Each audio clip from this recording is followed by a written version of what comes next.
La sainte ampoule. L'ampoule, ampulla, qui signifiait un vase de verre à grosse panse, servait à désigner particulièrement, chez les anciens, la fiole qui renfermait l'huile de senteur dont on soignait, du verbe oindre, après le bain. Ce mot s'est dit aussi parmi nous d'une petite bouteille, mais il n'est plus d'usage en ce sens que dans l'expression « la sainte ampoule ». On appelle ainsi la fiole où l'on conservait dévotement, à Reims, l'huile qui servait à sacrer les rois de France. La sainte ampoule date du baptême de Clovis. Elle doit sa célébrité à un miracle. Hincmar, archevêque de Reims, sous Charles le Chauve, le raconte ainsi.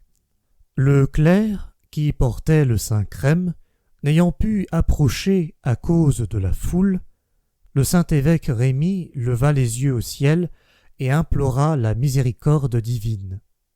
Aussitôt parut une colombe plus blanche que la neige, portant à son bec la sainte ampoule, pleine d'une huile sainte, d'une odeur si exquise et si suave que toute l'assemblée en fut embaumée.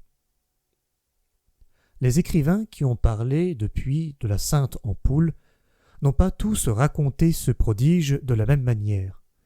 Les uns ont dit que l'huile sainte manquait ou qu'elle n'avait pas été retrouvée à sa place, un autre que ce fut le diable qui cassa la bouteille afin de retarder le baptême et d'impatienter le roi.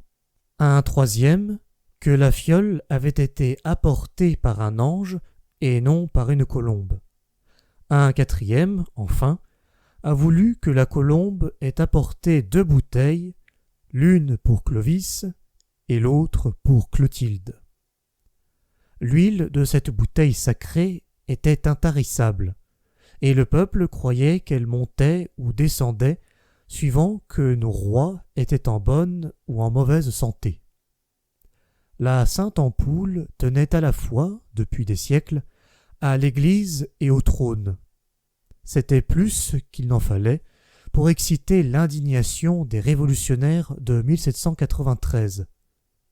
Le représentant du peuple Roule la brisa sur le piédestal de la statue de Louis XV à la place royale de Reims.